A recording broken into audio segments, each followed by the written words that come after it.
Hey, it's Maren, and this is the weekly tarot and astrology forecast for the week of October 13th through the 19th of 2019. So we'll get started with the tarot, then we will move into the astrology transits, and finally round things out with an oracle deck to see what guidance all comes through for us this week. So we'll start out using just the normal good old Rider-Waite Smith tarot deck to draw out a Celtic cross and see what energy is coming up for us this week.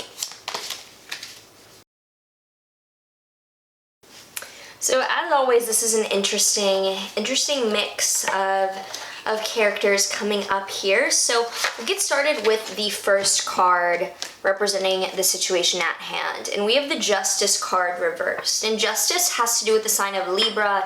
It's about weighing the scales and figuring out what the most justful course of action is. And so with it reversed, I think we're dealing with a situation where we don't feel like we are being treated correctly, or we don't feel like who we are invested in is getting the justice that they deserve.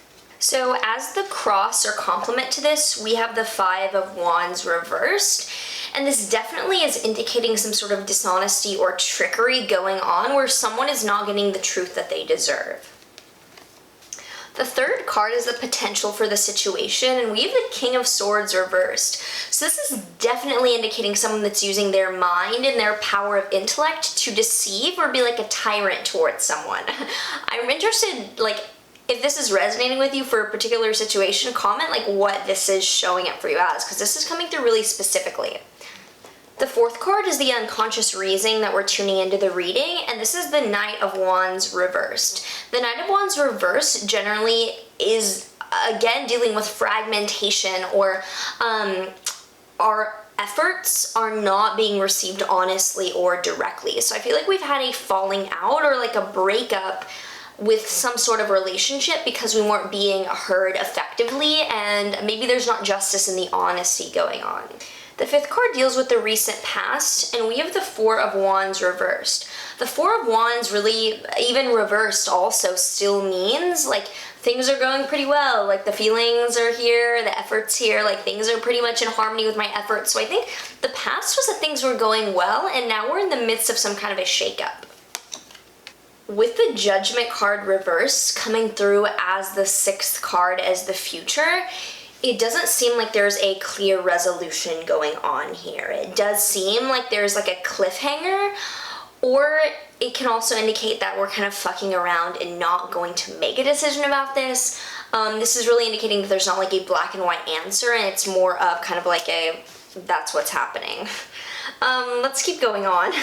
The card representing us, the seventh card we have, if I could pick it up, is the Nine of Swords, and generally this is us being disillusioned or duped, so I think that we're the one being lied to or deceived in this situation. The eighth card is our environment or the people around us, and we have the Page of Swords, so I think that we're actually surrounded by people that are breaking it to us, that someone close to us isn't being honest. But the ninth card is our hopes and our fears, and we have the Ace of Swords reversed. So we really want complete honesty, and we're scared about the disastrous consequences of that actually coming forth if that would happen to us. So the 10th card is the outcome of the situation, and we have the Lovers card reversed. So the Lovers deals with how in relationships there's a yin and a yang and a back and forth and a way of articulating give and take.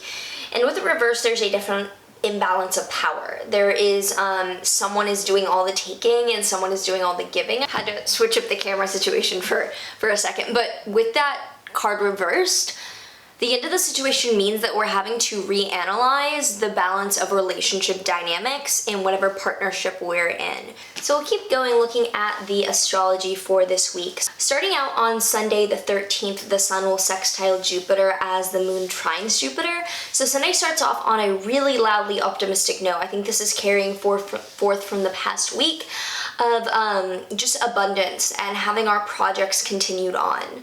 The luminaries then oppose each other. The sun and the moon will be in opposition that night and square to Pluto, so we're likely to face a power dynamic of obviously assertive versus underhandedly manipulative, and I think this is where the dishonesty is beginning. Kind of someone is being forthrightly pushy and someone else is not being honest about feeling a boundary violated upon.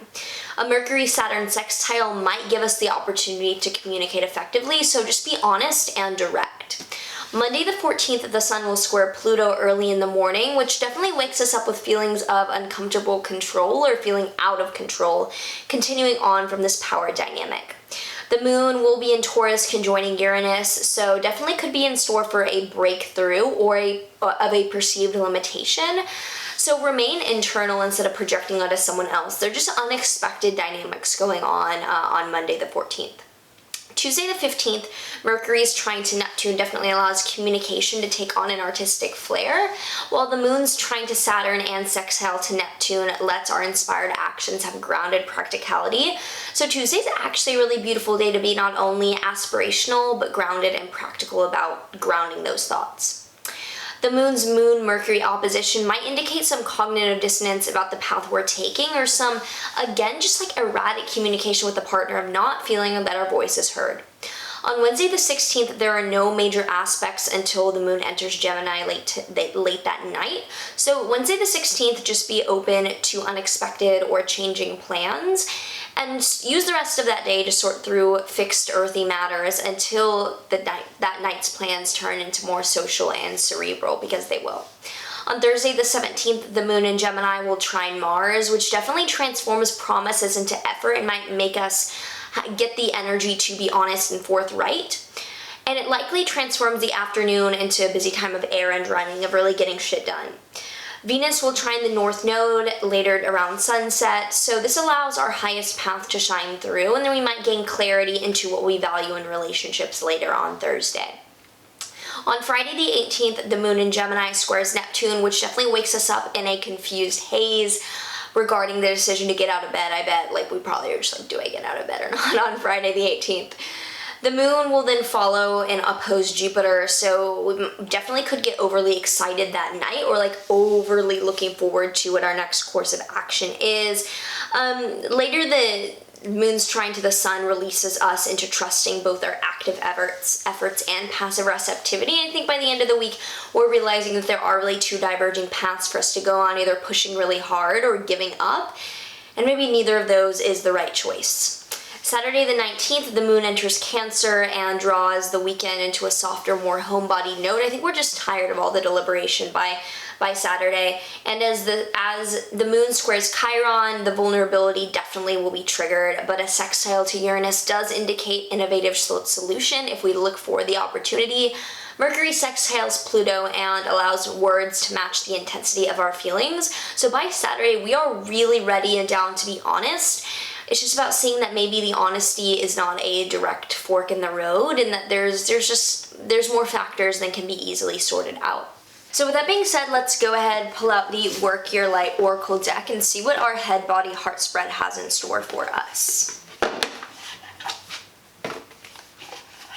So for the head card, we have transformation. Things are changing at a cellular level, deep healing. And with our head transforming, we're understanding that the way that things are might not have been problematic to us at first, but now as we're upgrading, the situations around us have to as well. For the body card, we have you're already doing it, stop overthinking, keep facing your true north. We have to trust the momentum of our gut feelings and the physical responses to the environment around us and what we're already seeing. Finally, we have no. For the heart card, we have no, wait, postpone, pause, say no. I don't think that this dynamic is going to work out, and we have to realize that when we start vibrating at a certain resonance and someone else isn't meeting us, the kindest thing that we can do often is to break that tie and let them ascend at their own pace. So if this was helpful, like, subscribe, do all the things. I do offer private astrology consultations down below. Would love to read for you. Otherwise, I will see you in the next video.